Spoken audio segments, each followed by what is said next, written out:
Okay, guys, welcome back to Let's Get Freaky. I've got an exciting guest today. I met this lady a couple of months ago now at the Cryptid Conference UK. I've known her for a long time through the awesome Andy Decode's Alienate UK. We've got Nick with us. Nick, how are you? Thank Hi you for being here. Tommy, thanks for having me on. I'm excited to have you on. So am I. I've known you for quite a while, but not like we met for the first time at the Cryptid Conference the other day. But I know you through Andy Decode, as I just said, and I've always known you as nickname. That was always your name. Handle. Yeah, you can still call me that. It's a good community that we're in. We've Oh, got absolutely, great people, and some people we might not ever meet, but it's just like we've always known each other. We do meet up. absolutely, It's so good. yeah. It's like a family. It is like It a is. family. It is. Yeah, because we're following each other's work. We know what people are doing without being present. So Hmm. that's what's really cool about it. So thanks Yeah. for having me on, and it was great to meet you as well in person. Oh, it's a pleasure. It was so cool to be around so many like-minded people. Because as you know, like your normal work and stuff like that, a lot of people are not or will not claim to be interested in this sort of stuff. I think a Hmm. lot of people are interested, but a lot of people will be like, give you that look. But at those conferences and places like that, everyone's there. Everyone loves Bigfoot. Everyone loves UFOs, and Everyone's there for the it's same reason. everyone's there Yeah. for the same reason. And a And lot of it's people have had experiences as that's well. all right. And people have they want to tell you they're not there as they're there as a guest and you know there to watch and Hmm. not speak and then but they've got so many of their own. You think, gosh, you need to get up there speaking. Like God, you shared some of your stories about their parents or about themselves. Like Hmm. it's brilliant, and this is what's so great about your show is that people are coming forward that things they might not ever have wanted to put out there or thought there's not enough people have had experiences like yourself and myself, and it brings them out. And Hmm. even if they just say it the once and they do it on the podcast, it's out there, the conversation's out there because there's so many people that have had so many experiences, all different or just one or once something once that's weird. But if they don't come out on your podcast or they don't speak to someone that we can say, yeah, I know of something like that that's happened from someone else, it just affirms it all. So Hmm. Hmm. Absolutely. And most people, like you meet a lot of people that will say, I've not had any experiences. And then 10 minutes later, they're telling you a wild yeah, experience and they've I had had an one. experience. Yeah, yeah, they do. They do. And they don't realize it is. I Yeah. don't, because there isn't like a box for things. The way we sort of categorize it is there's ghosts, there's Bigfoot there, but it's all strange phenomena. And people need to, that is strange, seeing that Hmm. light or apparition or a doppelganger. That is all part of the strange phenomena. And it is, it is actually weird when people come out. I guess people think, I don't know when they think it's weird because Hmm. it can feel normal as well. Absolutely. Some things, people just think, I saw that was a bit weird, I'm going to move on, forget about it. And you go, actually, that was a bit more than weird. Yeah, absolutely. Yeah, a lot of people shut these experiences off. Hmm. They're like, I don't know what that was. I'm never going to be able to prove what that was. So it's gone. It was a dream, or I was just seeing something. And maybe there is a little bit of that sometimes, but a lot of the time these things are paranormal, and Yeah, you've had an experience, and or it's cool to normal. share because it is normal. The more we share, the Yeah, more yeah. it does become normal. And that's what you said about proof. A lot of people just stay silent. So I can't prove it happened. A lot of people can't prove things happen, and it's great if you've got people with you, Hmm. but there's still no proof in that. It's still word of mouth, and it's still, do you trust me? Hmm. What sort of respect you have for that person. But that's the thing, people always want to put evidence with it, but when you see evidence and it's all out there, you just kind of think, I'm not sure on that either. So you can't win Absolutely. even if you had a grainy picture or some, there's people always ready to debunk anyway. So it's your truth, and that's it. And you don't try and prove things to people Hmm. anymore. They're your personal Absolutely. experiences. Yeah, it's like when someone shows you a picture of like, they've been investigating a haunted house and they show you a picture of like a grey blur. You must get that when people send you these pictures and you're like, Mm-hmm. yeah, that's cool. It doesn't prove anything. But because that person had that experience at the Mm. time of taking the photo, it really is sort of it's obviously real to them. They had that Mm-hmm. experience, and Yep. and that's why that picture that you may catch something that really doesn't prove anything, but to them that is the It was the proof. best for the time, and again, Absolutely. you can't sort of shove that away and go not good enough, because Hmm. when you're seeing something strange, you don't always think about getting your camera out, your phone out, and it's so No. brief and quick. I think actually I'm going to enjoy looking at that, then the time of when you're trying to do something quick on your phone, how long does it take to get the camera up? Absolutely, And you're yeah, fumbling yeah. around doing your passcode and that, and you just think, actually, I just want to enjoy the moment sometimes. So, yeah, I mean, it's down to individuals, but I don't. If people have got experience and they've got an image as well, then you can't write it off, Hmm. because a lot of these things don't show up well on camera anyway.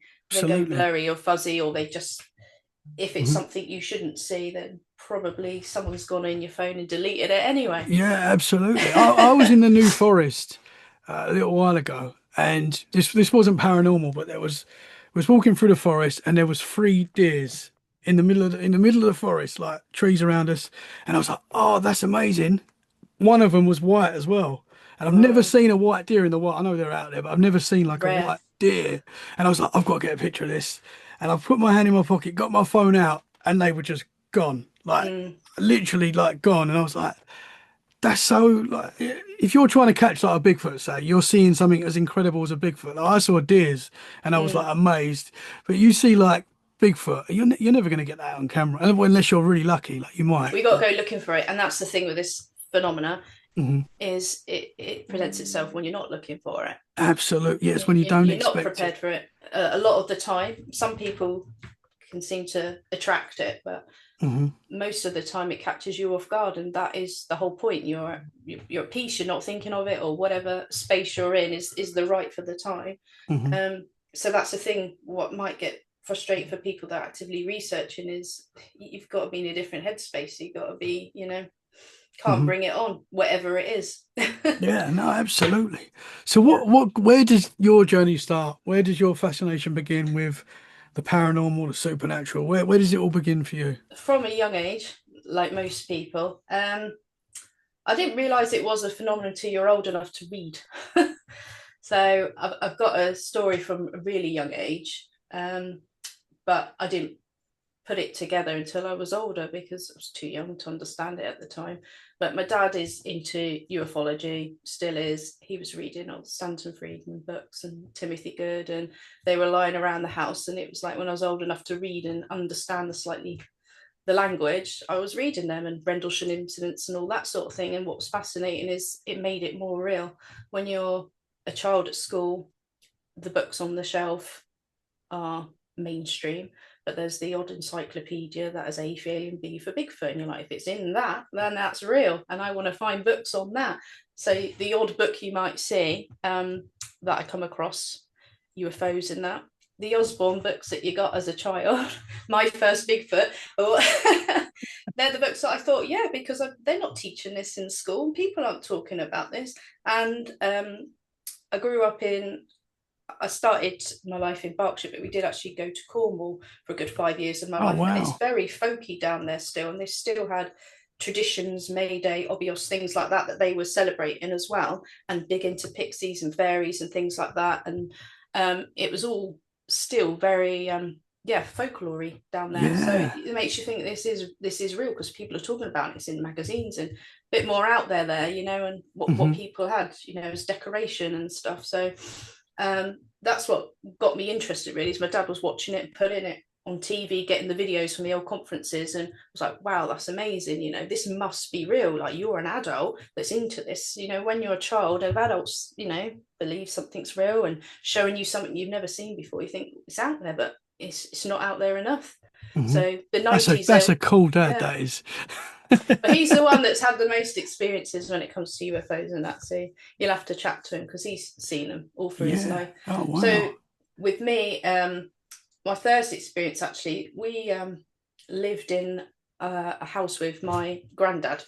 So he had a 4-bedroom house to himself at one point, and my parents moved in with me and my older brother. I don't know if my younger brother was born then, but we were in a room in a bunk bed, and because my granddad was still living there, my parents had their own room. I'm not sure what the spare room was all about, but I was sharing at that point. And I remember waking up in the night, and at the bottom of the bed there was a window with the curtain shut because it was nighttime. It wasn't pitch black; you could just work out some of the furniture, and you could see like the top of the bunk bed. I was on the bottom bunk, and I just sat up in the night, couldn't sleep like you do. I think I must have been about 3.5, because we moved to Cornwall when I was about 4. So I know I can't have been older than that. And I was just looking at the bottom of the window thinking, that curtain's going to open in a minute. and a sort of knowing it's going to open. And I sat up staring at it thinking it's going to open, and I don't know why, but it's going to open. But it didn't open from like the middle across. It was just one bit from the corner that went like that. And it did it. And I just sat there thinking, what do I do now? I've made that happen. Like, that's magic. Like, I got up, I thought that's going to open, stared at it, and then it sure enough did. And I was wide awake. But then I was frightened at that point because I was like, what's on the other side of that? That's the window. And I was staring, thinking, what do I do now? Like, is something going to, like, I'm going to see something on the other side of the window? Is something going to come through it? It was so strange, but it's just strange the way it opened, because it wasn't like the window was open, sucking in the curtain. It was just like the corner. It was like, there you are, you're open now. I didn't know what to do. So when you're a kid, what do you do when you're in bed? You dive under the covers. And that's exactly what I did, till I was hot and sweaty, thinking it's going to come into the room, whatever it is, it's going to come into the room. And nothing happened that I can remember. I just fell asleep in the end, but it was just the fact of knowing, and what do I do now? And the absolute excitement and fear at the same time. I've never ever had that in my life. Like, I've been on fair rides, I've been to America, I've never had that absolutely scare and, you know, bewilderness and, you know, at the same time ever. But that was super strange, because I kind of thought maybe mum and dad will come and check on me in a minute or something like that, and I can tell them. I tried to stay looking at it as long as I could, but I didn't want to look away thinking, what is next?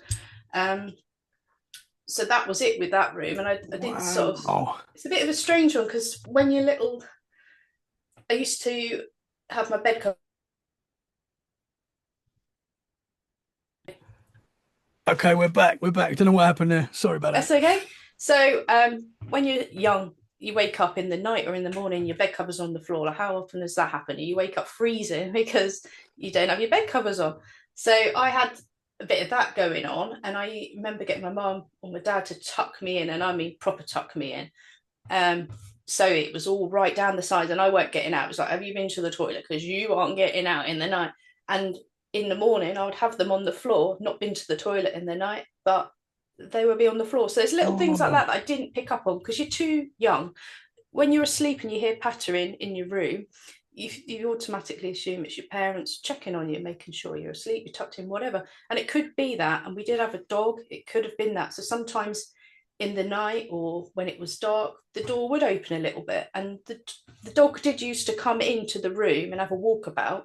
And you kind of think, when you're that age, you don't think of anything else but, you know, it's somebody else doing that.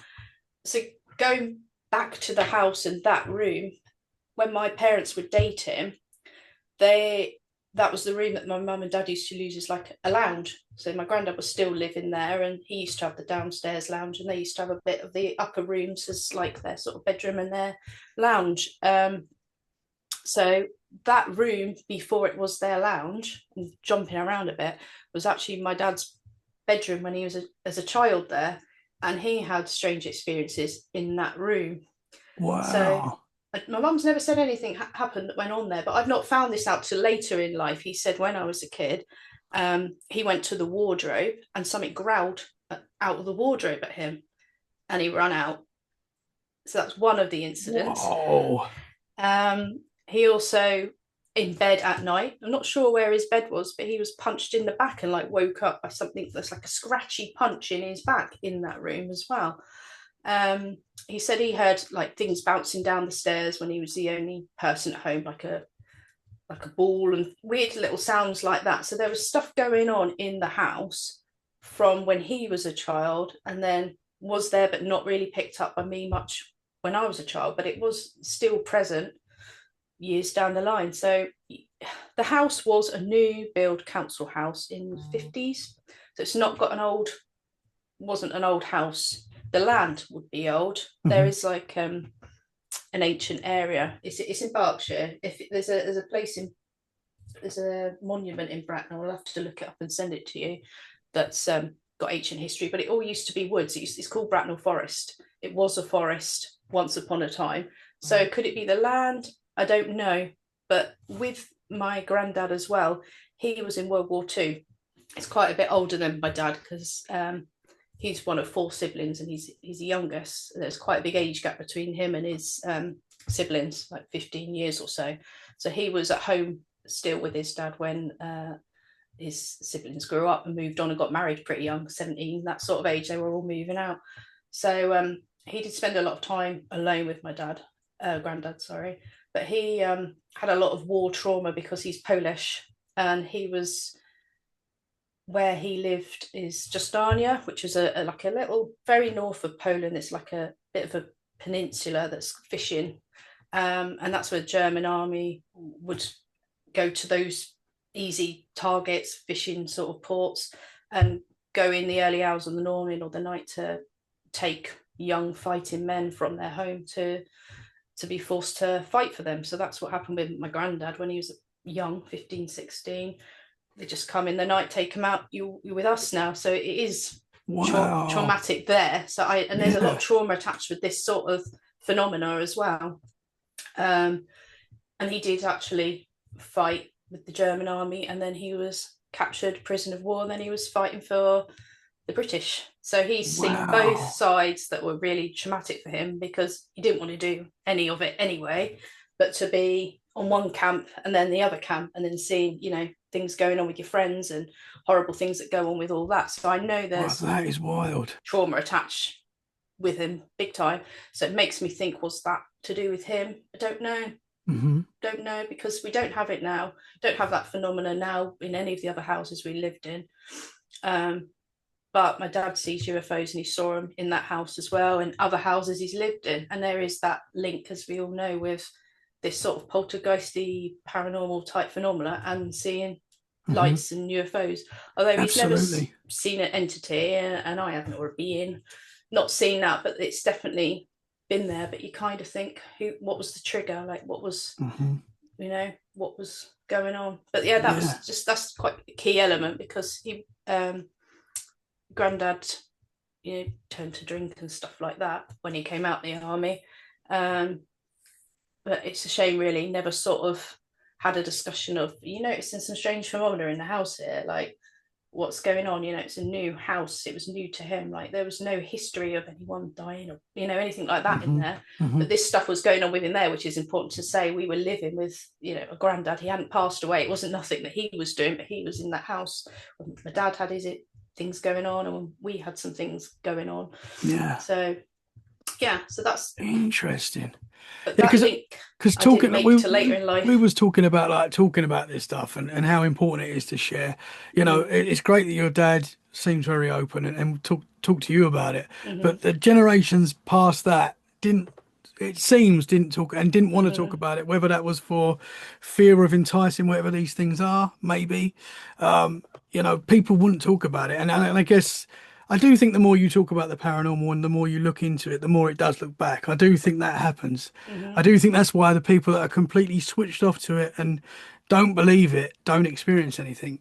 I really do believe there's something you can to invite it in. Yeah, you have to come away from it sometimes. Yeah, you can get deep in it, and you can sort of get a bit, I don't know, emotionally attached, and a bit like, I want to help this person, but you need to walk away from it. You do get people that reach out to you, send you pictures, want to talk about experiences, and it's like, I can't take it all on. I want to know, I'm interested, but sometimes it's a bit like, you need a break from it. I don't want to dig too deep in this field. But like you're saying about people don't want to talk about it, that generation, there was war trauma with him. He didn't want to talk about it to my dad. My dad loved World War II aircraft. He loved that sort of thing as a child. But someone that's had those sort of experiences, they don't want to talk about that. So you think, well, what else could there have been that could have been attached to that?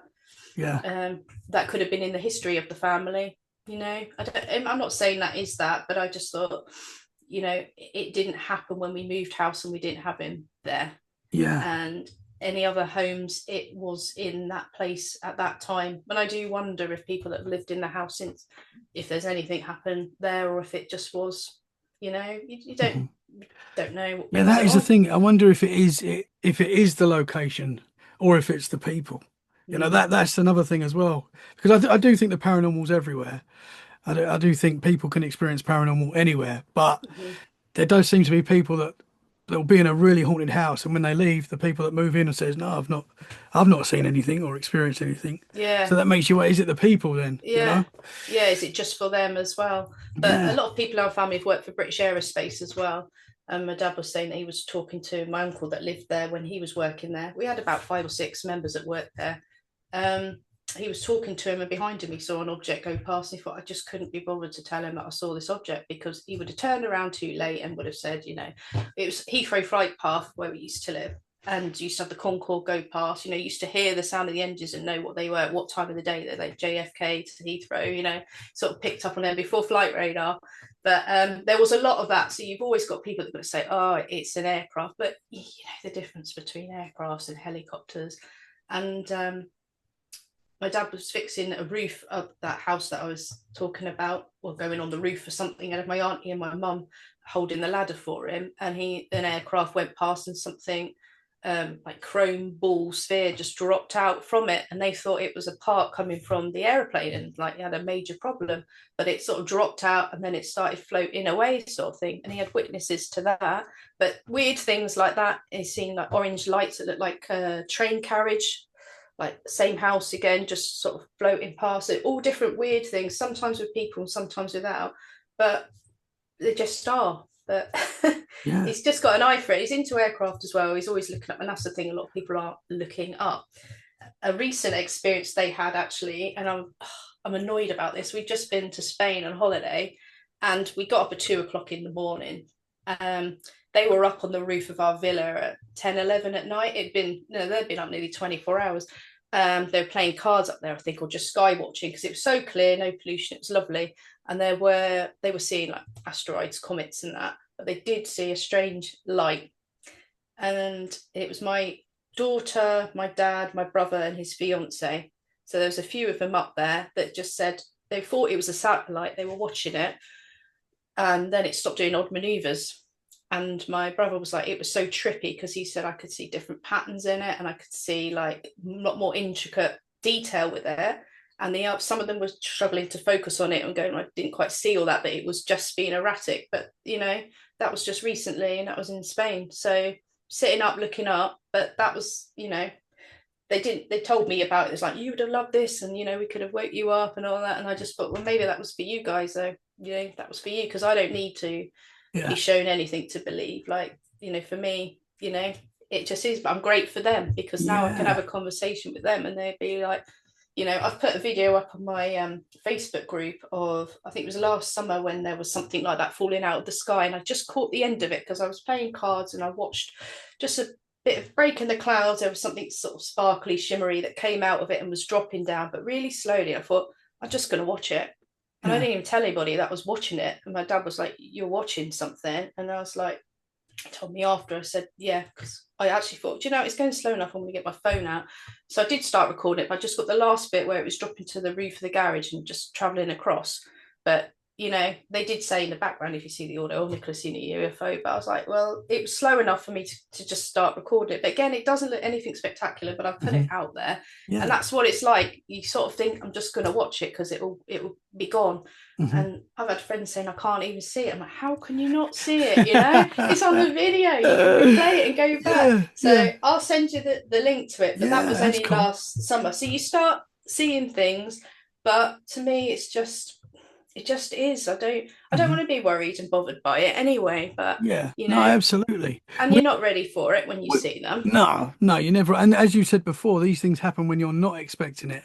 So often when you go looking for these things, it doesn't happen. Nothing happens. But when you're not expecting it, that's when a big moment happens, and you're like, whoa, what the heck was that? Yeah. We had a similar experience. I think it was the first year of living in Dorset. We was just parking up to go on the beach at night, and there was this weird light in the sky, and we couldn't work out what it was. It was doing like erratic movements, and me being me, I was like, "It's a UFO!" Like to the kids. Yeah. What colour was it? It was just like was it white, or was it white, just golden sort of colour, like, and it was like it kept sort of changing shape a little bit, but it was moving in the sky. A weird a weird pattern.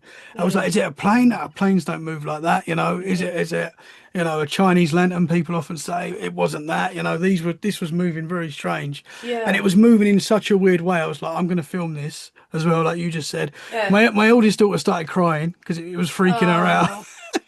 Oh, I'm yeah. like so excited because I'm seeing this weird thing in the sky, and I literally like you caught the end of it, like just going Hmm. out of view. And I did put that on Instagram. I'm sure I put it on Instagram and said, "What do you think this is?" Uh, Uh-huh. Again, you can't explain a lot of these There's things. no context to the picture as well, Mhm. and they don't come up. My dad actually, he took some photographs of it, but it just looks like a star in the sky because it's stills as well. So you got no idea. It just blended in, and that's what they thought when they started looking. They thought, oh, it was a Yeah, satellite, so it must have been a bit orangey, tingy, yeah. yellowy. And then it started doing weird stuff, and it's like, that's not. But that's just what it's like when you get a picture. When someone sends you a picture like that, Mm, or if someone's in a haunted house and they get that grey blur, like I was saying, like to you, to the person seeing it that wasn't there, that didn't experience the feelings that were going on at the time mm, you took that picture, it yeah. means nothing really. It's just a blur. Mm, But to the person that felt a presence there and then took a picture of just a wall and then there's a grey shape, to them that is confirmation. And yeah. that's amazing. And I think that's cool. Like still put those pictures out, even though people are going to say can't see anything, I know, But and that's the night you've got to just think it just is. I'm not going to convince you. yeah, We were in absolutely. Wales about 5 years ago, was it? We still had our dog then, and we were up in Flintshire. And Flintshire was a bit of an area for, well, everywhere is in the UK really, but I did look up whenever I go somewhere and I see something or I'm just traveling somewhere, I look back, see if there's any strange that's gone on. That could be folklore, it could be UFOs, anything like that. And then I'll post it on my group. So I've just been here. And I did the same with Spain. I was putting some other UFO sightings that were seen in Spain because there's mountains there as well. Mhm. And there are things that don't reach your Google search in the UK because you're not looking for Spain or you're not looking for other places in Europe. So I did look in Flintshire after, and there were cases, and they have got Anglesey, and they have got the fighter jets that fly out of there, and they flew over a few times when we were there for the week. So I knew straight away that's loud, that's low, and that is not what I saw. Our dog was elderly and wanted to go out to the loo. This was after midnight. Um, and it was such a windy night. It was dry, it was August time, but it was super windy. So I had to stand by the door because the door was just a glass pane. I thought that smashes. We're in a rental, I don't want the bill for that. But it was pitch black because we were in that part of Wales that was on a farm, like in a barn. So it was pitch black. On the hill opposite, there were lights where there were houses. And I was just staring out looking at that because where this property was, it had like a uh, little area by the door, and then it was really steep steps up to the little bit of garden, and I couldn't see nothing. So I thought, I'm standing by the door. The dog, tempt the steps if you want in the dark, mate, but I'm not going to find you. And just waiting for him to. And then I was staring and saw a white light that was coming out of the hill, and I thought, well, okay. And we've seen helicopters and we've seen fighter jets while we've been there. I'm just going to stay, watch it. I can't even see where the dog is at this point anyway, so I'm just going to stay. And it came just straight, dead straight white. This is so windy. It was dead straight, traveling out from the hill and across. On the left side, there was trees and hedge, and it sort of just flew dead to my left behind all of that. So you could just keep catching glimpses of it where the bushes were caught up in the wind. But it was dead straight course the whole time, just a white light. And then it went out of view. But I did go back and get my phone because it was so slow. I had an iPhone 7 at the time. I went back and thought, this is so slow, this is traveling. I'm going to go and get my phone. And I recorded again the end of this white light, but there's no context because it was so dark. You couldn't see how high away, it wasn't up in the sky, but it looked like it because it was so black. But it was actually low enough going behind bushes and that. Again, I uploaded that and Wow. that, but you've got to explain so much to people Hmm. when you put it out there because it was so windy and you can hear it on the audio. I couldn't leave the back door. I think I must have shut it and ran to the room to get the phone. Again, stood with the door wide open, and that was it. It was just dead straight white light, and it's just like I saw it the following day, or it might have been the same day. I can't remember what order, but we were sat in the garden, and a helicopter came so low I could see the pilots. So I could debunk that, but also thought, why are they coming over this barn in the middle of nowhere, sort of thing? It wasn't like a black ops one or anything like that. I think it was a police one, but they flew and like stared at us almost and carried on. And I was like, that's not what I saw last night, because you could hear that, Mm-hmm. you know, and I could see the lights on it, and you know, this was a dead straight white light. But like my husband's such a debunker, he's like, oh, it was a helicopter, but a helicopter come over that day or the following day. I was like, that won't. I know what helicopters Yeah. are like. Yeah. But what is it doing in that high wind anyway? Would it really fly in that high wind, that straight? And it was a solid white light. There was no red and green and all the flashing that you get with, you know, aircraft. But I thought, yeah, that was notable. But again, I didn't write it down. But at that time, I just thought I can debunk a fighter, I can debunk a helicopter Mm-hmm. over that area. And I know things are low flying, but solid white light, don't know. Again, caught Interesting. it. I sent pictures to my dad. I said, this is what it looks like in the garden in the day. That's kind of where it was. And I just thought, when you look at the video, it's like, yeah. Yeah. It is hard. It's hard to Not catch that amazing, I'm stuff on afraid. video. Yeah.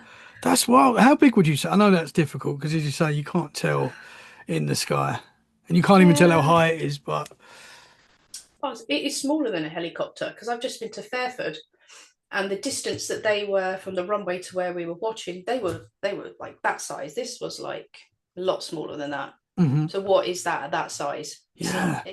It definitely wasn't a helicopter, Oh, you'd definitely hear a helicopter. They're so loud or in that, the or a sky. size of, yeah, exactly. But it was solid white light. But again, it was just, didn't expect to go and see anything. Did start looking the following nights because it's clear, dark, unpolluted sky over there, but Mhm. didn't see anything again. But it's just, they catch you when you're not expecting it. And I've tried to film it, and it's still no better for me to film it. So I'm kind of enjoying the moment now. That's why I almost didn't film a bit of what I saw last year, because I thought, you know, I've got to explain to people where it came, how it traveled. I don't, like, you either believe me or you don't, you know. Mhm. Mhm. So Yeah. No. Absolutely. there's strange things like that. What else have I had? I'm in Wiltshire now. I live in Wiltshire, so that was Wiltshire last year. It might have been the year before that. I was late picking up the kids from school, and they go into, they're in the next town, so it is about 10 minutes drive, and I left at like 5 to 3 and should have been there at 3. So It I was happens. this is the inconvenience of this one, because I was, no one was on the road because I was late, I guess. Driving up a bit of a hill that we've got loads of fields around where we live, but on the field on the right was a white Tic-Tac just sat traveling over the next field. And I laughed to myself, just like I just did. And I thought, now I'm seeing Tic-Tacs. It was like that. It's like, come on, like, I'm late. I haven't got time for this. But there was this white Tic-Tac thing just flying over the field. But it was going the Whoa. opposite way. I was going that way and it was coming that way.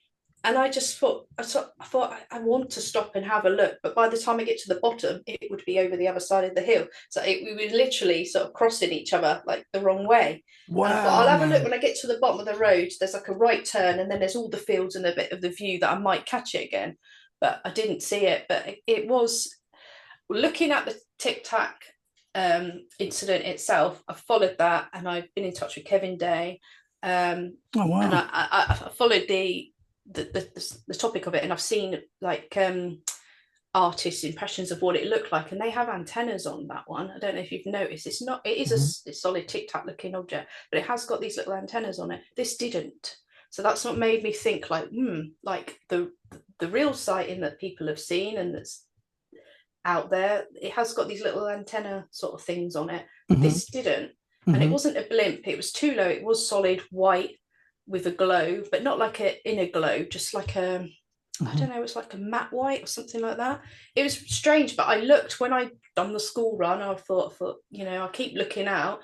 I did Google like a Tic-Tac over Wiltshire, and people had seen one over Swindon that day. That So day. yeah, so straight away I was like, look, this is obvious, because it was so low, like 800 feet, maybe 1,000 tops, because we get military aircraft fly over regularly here, Mhm. and I've got flight radar to see how, you know, high they're flying. So I've got a good idea of the size or height. But yeah, people said Swindon that they had seen it. So I know Wow. that was real, it was true, but again, it's just passing comments that just get disappear into internet. You know, I've tried looking quite recently. I thought I'll see if I can find that article. I think it's like on a Gazette or something like that. I looked on Facebook and it wasn't on there, but that's the thing. You've got to kind of catch it at the time and screenshot it, haven't you? But I just thought Hmm. I don't really need to get people to believe me because like Yeah. I have got no proof, but here's some other people that just by Googling, I said I saw Tic-Tac, you know? Hmm.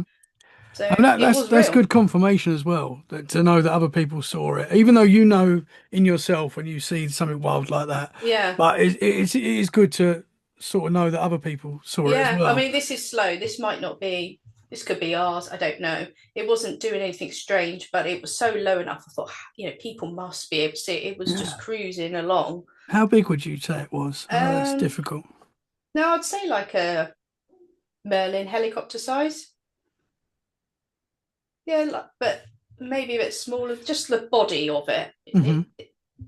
That's what it was. Yeah. And it was just like a white Tic Tac. It was literally, I'd Wow. laughed to myself because I thought, now I'm seeing Tic Tacs. I actually sort of chuckled to myself. I thought, here we go. And then it just cruised past, and I thought the speed I'm traveling, 30 mile an hour, and that must have been the speed it was kind of going actually. Yeah.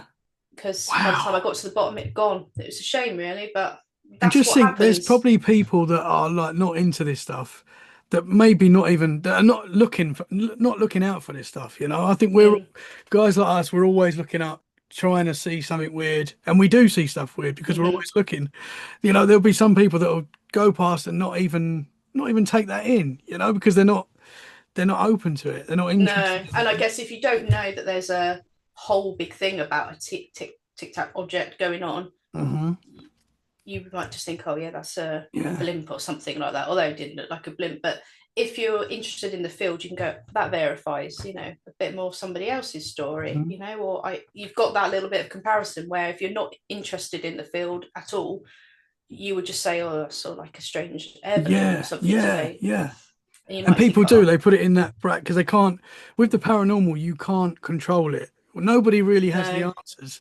So people that are like to be in control often don't like the paranormal, you know, and will dismiss it. And you know, people say, yeah, that's a blimp, and that'll be good enough for them. You know, I saw a blimp. yeah, but I'm not like, saying in all cases, but no, but there is, and it's what settles well with that person. hmm. It might not settle well with some people that it's not been verified and I need more people to witness this and I need more pictures and that, or it settles well with some people that I've seen it and that's enough. And you know, Yeah.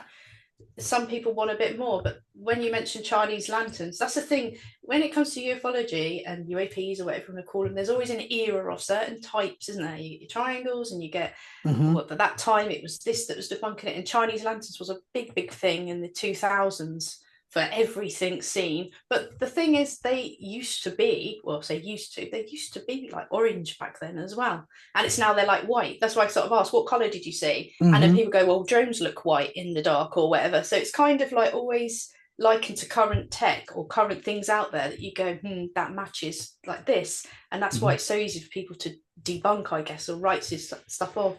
But Hmm. when we used to live in Hampshire, and my husband was away a lot because he was a regular in the military then. So I used to like sometimes stay overnight with my parents, or I'd come back really late because the kids were young. They were like 3 and a baby, so they didn't have school or anything like that. So I did used to stay late, and I wasn't working. And I travelled back. It was around firework weekend. They used to have a real big firework display every year where we were, and I drove back late, and I put the car in the garage. Well, that was my intention. I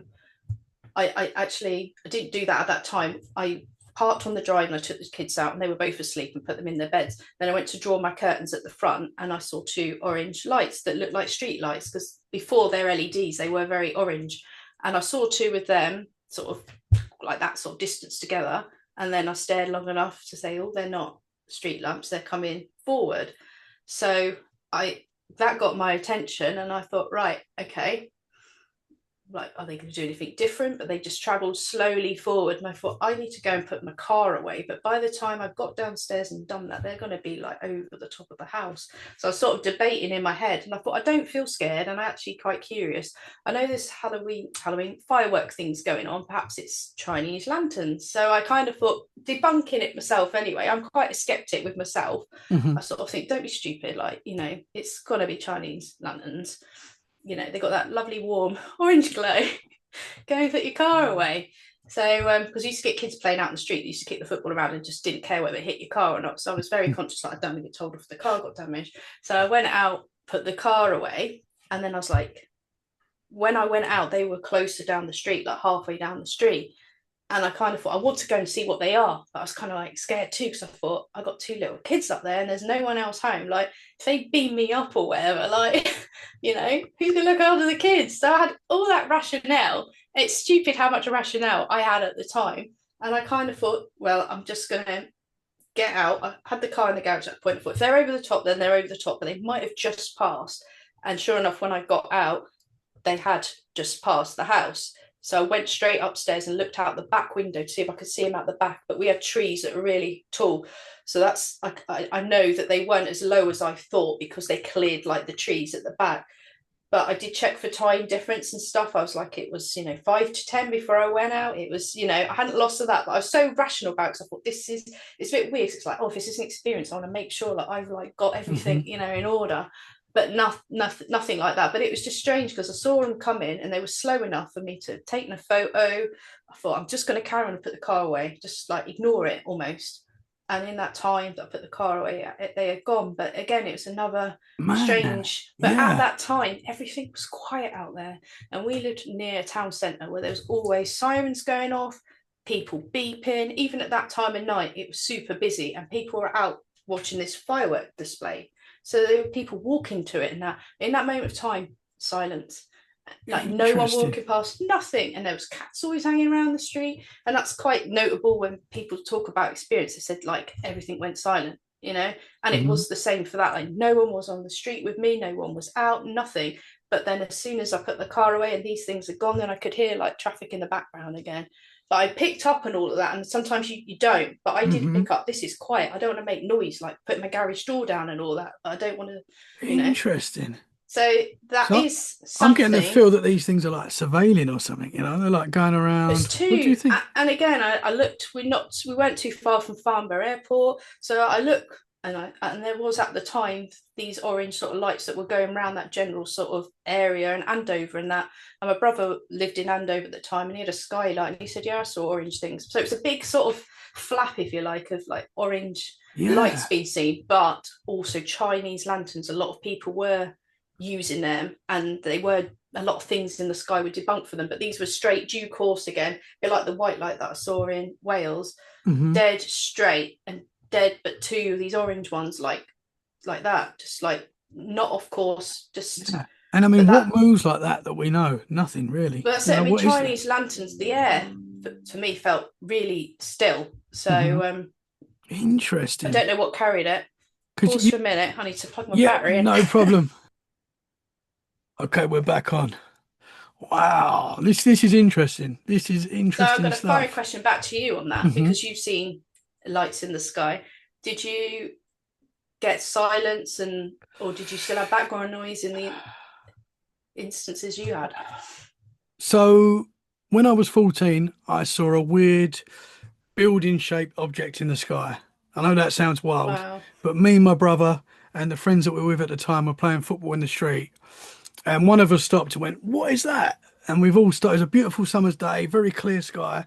And we've all looked up and there was this thing in the sky that none of us, I've never really seen anything like it since, to be honest. I've seen things similar to it, things close to it, but not what we saw that day. It was like an orangey silver object, just there, just like dangling, suspended in the sky, like quite high up.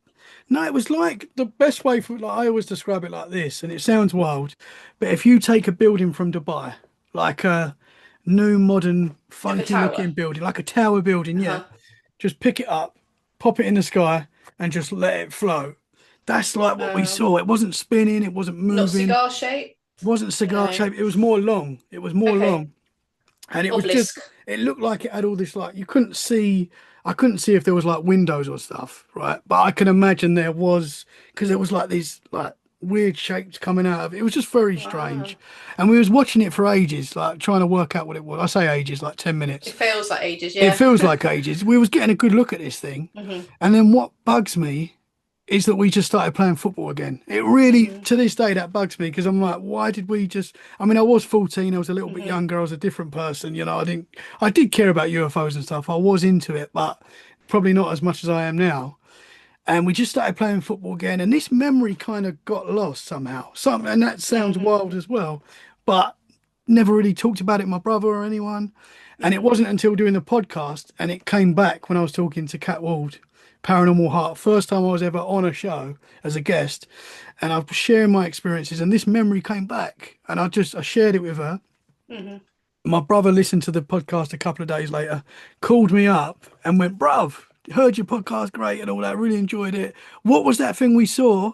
I remember seeing it. Like, what was it? Oh Why wow. have we never? I was so happy that he remembered it as well. Yeah. That I wasn't going crazy, that I No. wasn't, So many things you do with your siblings, they don't remember her. yeah, When yeah, you talk about, do you remember that day we did that? They're like, no. And you're like, no. come on, it was the best day of my life. But I mean, it was a cool And thing. yours. Like, my brother's a lot more skeptical than me, Uh-huh. like a lot more. But he still said, like, I had no idea what that was, bruv. Mm. He's a lot more not as into it as I am. But yeah, can't. So that was one thing that I saw that was incredible. I've seen like loads of like lights and stuff that I But can't background explain. noise and back like anything That like that. day, I Oh, can't remember any no. background noises or See, anything. the orange lights, everything was quiet, but with like the white lights and Tic-Tac, everything was I could hear background noise or, nothing Yeah. strange was going on. But that was strange because it was so unique for me because there wasn't anybody Hmm. there. But it was just the way I was debating with myself about things. And I thought, it is Chinese lanterns. Like everyone's seen them at the minute. When you watch the field and you follow the field, it goes through so many different sort of types. Like yours could have been like the mothership era because there were so many people Mm. seeing motherships at one point and things waving to them and being observed through portholes. And there Hmm. was eras like in really like old like 40s when there used to be these like dome shape with the glass dome with the beings in it, and then Hmm. there's like the triangles, and then you've got cigars, and then you've got all just like plasma looking things. Yeah. There's different phases of it, isn't there? But there's also something going on in our technology that's always like, but there's that now. Like drones are your biggest sort of thing now. I wonder what's going to be next Hmm. because it Hmm. is like these little balls of light that are doing strange things, and you're like, well, I've got drones that like into that now. So I always think, what's the next new object going to be, and what's going to be the next Yes. thing out Yeah. there that people are going to go, it's that. Because we're behind, obviously, with what the military have Mm, got. Yeah. Did you say your husband's still in the military? yes, yeah. So does he know things? Can I know you? Like You he's can't talk about skeptical. it. That's the thing. Yeah. He's the right person to bounce off of because he would say, look, there's this going on, like Yeah. Yeah. Yeah. Yeah. I like he doesn't like talking about things, but when he was in Afghanistan, I said, like, come on, so many soldiers have come back saying this was going on, and you got the Yes. giants of Kandahar, like, come on, like you were there 3 times, you spent nearly 2 years out there in total. You know that I'm into it. Will you tell me, sort Yeah. of thing? Please just tell me anything. If he And he doesn't just tell said, you, he's keep not going to tell no, anyone. and he did like there's an American podcast that I was listening to, which is just about American soldiers and some of the events with Iraq and Afghanistan. And I was like, that's the same time like he was out in these places, and these soldiers are saying that they're seeing apparitions and horror, really strange things. And a lot of people can debunk them because it's trauma of war and stuff, and it could be as well. But these are groups of people out seeing something that might be like a Bigfoot in the woods and all that sort of stuff. So it's out there, but soldiers in general don't talk about sort of things, and also they've got to be careful about what they were doing Hmm. at the time and Yeah. what can't be out there.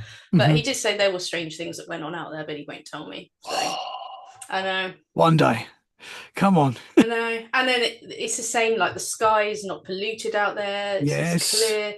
Hmm. He loved the evenings out there because he just sky watching, and Yeah. when you look into the field, a lot of soldiers said they saw aircraft and things going on in the sky. And I just thought you would, because there's nothing, and you're a soldier, what's a helicopter, what's a jet, your kit that's out there. You can instantly go, Absolutely. that is not that. So yeah, so I do like digging in military, old and more recent, because those are the people that are got the credentials, and they Hmm. know the difference. It's insulting to say, "Oh, could it have been this and that?" It's so Yeah, insulting. absolutely. With I the always equipment love they to use. hear stories from people that are in the military. I've talked to people that are still serving and that Hmm. have served, and massive respect for all those guys and girls.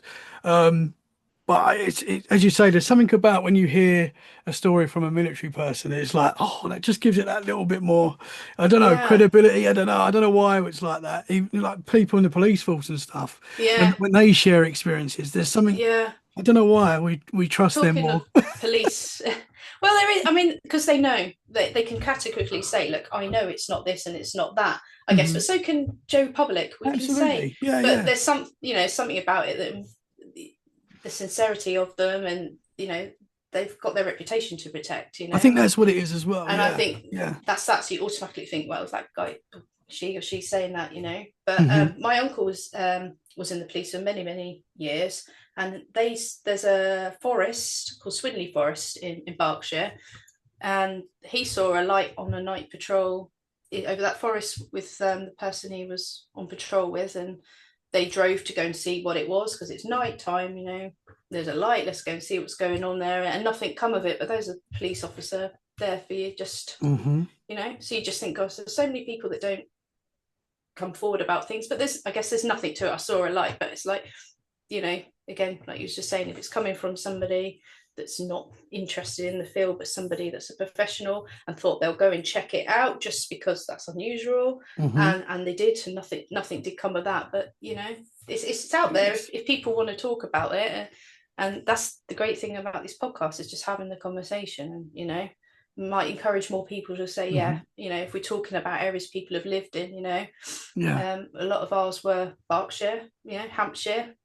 I'm down in Wiltshire now. We are near Salisbury Plain, and we do get a lot of aircraft that come this way. But that helps me debunk things I've seen while I've been down there, Hmm. because Hmm. I see things regularly. When we was at the air show, I was like, oh, that flies over twice a day, every day. It's a bit like, show me something I can't see every Well, day. that's So, cool when you see something that you can't explain. mhm, I find that really interesting because mhm. obviously you're someone that will debunk it. You know what you're Oh looking yeah, at, like I'm basically. processing at the time. Yeah. I'm trying to think, I'd rather try and debunk it now than have that sat in my mind going, what Mm. was that? And that's why talking to other people's great, because they say, yeah, I've seen things like that too. And you think, well, at least I know what I've seen is real, you Hmm. know. Well, it's real to me, but when other people are Hmm. saying, yeah, I've seen things that look like Yeah, that no, and that, absolutely. Yeah. there isn't one type. Yeah, no, 100%. Yeah, With the UFO, there's so many, and I think that's a part of the not the problem, but why we can't get some of the answers because there are different things in the sky going on. yeah. Like I don't know if you've heard the story where I saw with my mother-in-law, they were like free floating. I can't even say they were like orbs because Plasma they or were like a spirits. plasma. They were like Uh-huh. they looked like metal, but they were like changing shape, and there was three of them, and they were like Wow. moving around each other, but not actually touching. And Right. it was again, it was a lovely, beautiful day during the day, summer's day, Yeah. and we was on the top floor of a four-story block of flats. We was on the top floor, and me and my mother-in-law were just talking and looking out the window, and there was like a little forested area opposite, and these three objects came out of the forest, and we're Right. both talking and we're both looking at this thing like, what the heck is that? We're both Yeah. seeing it. We're saying, is it a balloon? These things balloons. They're moving so strange, Mm. and they were like, Fluid. you couldn't even put a shape on it because they were constantly changing. Constantly Yeah, moving. yeah, Mm. yeah. And we're watching these things go up for 5 minutes, whatever it was, and then they went flash, flash, flash, and shot off Wow. into the And atmosphere. then like that was not just a bit of That was not a balloon. debris from something Yeah, hanging around. absolutely. The Yeah. way it shot off was like, and I'm glad Amazing. we obviously watched that till the end, but Mm. I'm glad because had we not seen the way it shot off, you can put these things down in your mind as maybe a balloon or what, but they Mm. weren't. They weren't. They were so strange. The thing that's annoying, going back to what you're saying about recording it, I had an Mm. iPhone in my pocket at that moment. Didn't even think about getting the iPhone out, like until it was just so amazing what we were seeing that didn't even come into my No, mind. and that's the thing. I'm more like that now. I'm more in the moment. If it feels like it's going to be slow enough to hang around, I might bother if I've got my phone near me. Apart from that, I just think, just enjoy it. Yeah, You don't know when you're going to see something strange. absolutely. Yeah, I may not see anything strange ever again. But yeah. it's interesting that you said that, because I don't know if you talked to the same person we did when we was at the conference, but he was saying that he took some images over Area 51. Did you Don't think I speak to that did. chap? No. And he said in one of the images he caught something in it, like a UAP, um, and he'd put it on social media, and it had gone from his phone and from his social media. So yeah. Whoa, So we all update software for our that's phones. weird. Things can Yeah. get into your phone. So it's Oh, absolutely. the good thing is that he did back it up, and he has got it on like a Oh, that is good. yeah. That is clever. Yeah. Because They're we do so definitely. much on our phones now, we don't think of backing stuff up, do we? Oh, And like, but they absolutely. can get into your phones. You've got software, you've got 100%. login. I mean, it's so easy to get into a We phone. know they're listening. You Of know, course. me and Well, you are probably definitely on some list. I'm gonna get some weird adverts in a bit, aren't I? Yeah, yeah. You've been 100%. listening. You talk Yeah, about going somewhere, and it's like, like yeah, yeah, yeah, and yeah, absolutely. They're definitely 100% listening and can so go into our phones. yeah. 100%. So just going back to credible things, going back when people were taking things on cameras, there you can't alter software there, and there wasn't altering software back when we talk about 50s for stuff like that. Hmm. So those are really important, those sort of photographs of the old saucer shaped ones, because there wasn't that technology to alter things there for people to tap in. Hmm. I when you're looking at cases that are old, sometimes people took them in for development and they disappeared. Things like that would go on, and you were in the hands of whoever your developer was for film back then. But Hmm. those there's so much credit to those images, because people couldn't mess about with them now. Hmm. I mean, they could use a hubcap and stuff like that. I mean, we've got that sort of stuff that's gone on in the past with these or ink splats. There's a real famous one of three objects, but it was actually debunked as ink splats, Hmm. and you can see it when it's described and that, but it was so big, and it was always in all the UFO magazines and that at the time, and books. But some things have been debunked over the years. But yeah, and again, talking about genres, it was saucer shapes. It's gone through so many different types, and I think a lot of tech is ours when Hmm. it comes to these plasma things that you were describing. I'm like, I don't know, like, Mm. don't know These about them. seem like possibly Fast moving living plasma. living organisms or something in the sky. I don't know. I But it don't is know. biological. That's the thing. It's not physical now, isn't it? It's not nuts and bolts. Hmm. A lot of people think it is a ship that's traveling, but there's organic things Yeah. that people are seeing, and Orbs, these balls of glows and light. stuff. A bit like Yeah. we get under the sea, and that's why people need to look a bit more Absolutely. into Yeah. under the sea and USOs, because you've got all that biochem stuff going on in the Hmm. sky. And if you understand more about marine life, you'll be like, well, things do glow under the sea, and things can move about, Hmm. without lights under the sea. Yeah. We can't apply it to the sky yet because we're too busy sort of, well, Hmm. we diverted our attention, haven't we? Yeah. Put it Yeah. that way. So These yeah. these things, I mean, the topic of UFOs in the ocean is growing and growing. I know it's always been there as well, but it's growing and growing now. More Mm-hmm. people are seeing these things coming in and out of the ocean. Um, there seems to be a connection there, and we don't know a lot about our ocean. That's the other thing. There's so much that we don't know about our own ocean. But we know about space, Yeah, yeah. Apparently, or we we know more trust in the about. information we're getting on Well, space. that's yeah, Yeah. absolutely. Yeah, you're with That's me a there. whole other subject. But it's interesting. Like, I love having this conversation with people, because you don't have to explain.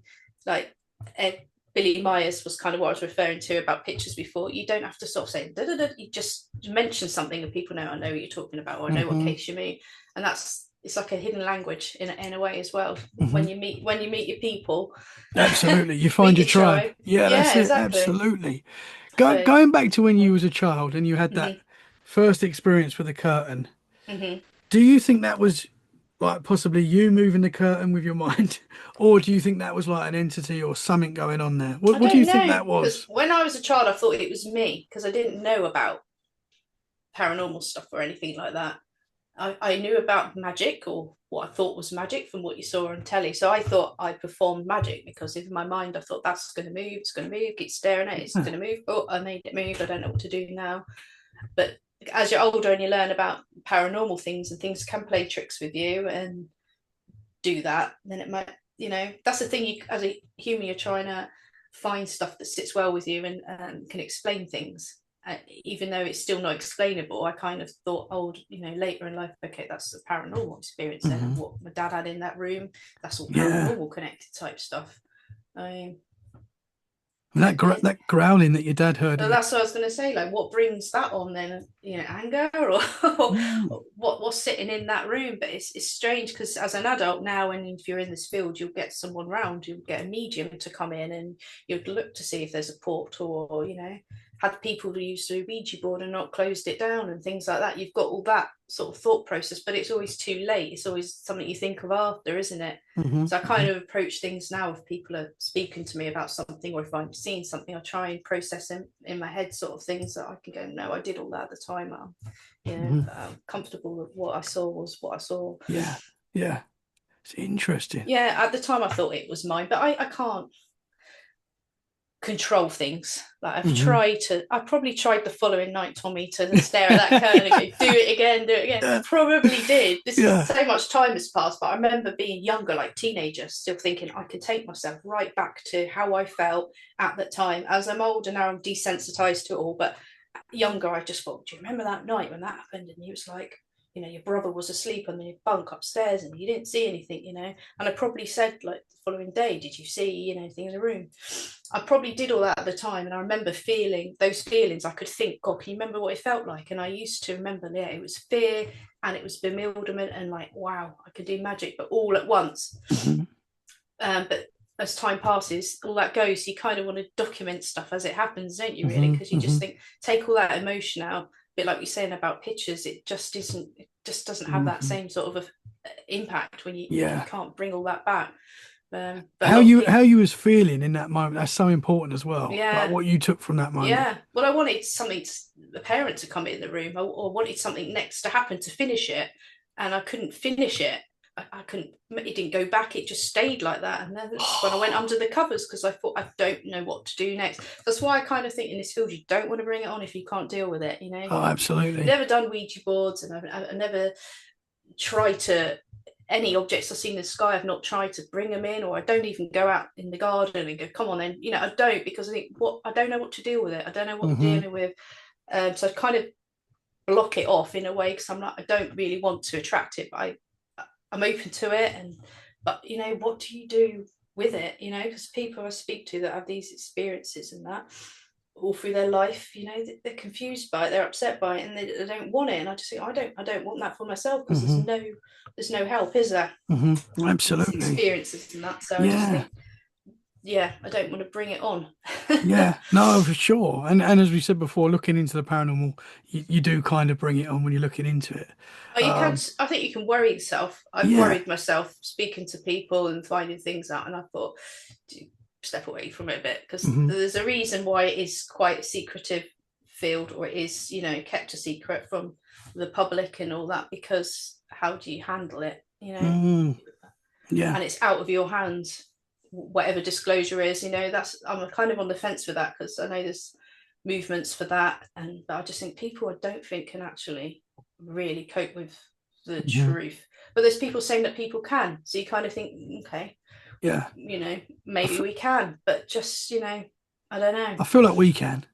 But I mean, they do seem to be drip feeding information, slowly things are coming out here and there, and it then just it goes depends quiet. what disclosure is, though. Do you know what I mean? It could be UFOs are real, and you'd be like, okay, what's behind that is the stuff that could be more sinister, and that's the real disclosure. So if it is people can handle knowing UFOs are real, then okay, fine. That's the thing, and I just there's a dark side to it all, and I just think, what are these people pushing for? It appears when you're watching conferences in America and that, and it's all about just to say, yes, they're real. And if that comes out, yes, they're real, then okay, I'm not that interested. But other people that have been blindsided to it, they'll probably go, yeah, whatever, anyway. Like, it's not going to change anything, I don't think. And that might be why people are so getting it out in Congress, because they're like, a load of people know it's kind of there anyway. Let's just have it as an open thing. But there is, your warfare side of it, isn't there? And it's like, well, how much tech have you got? And, how much have we engineered?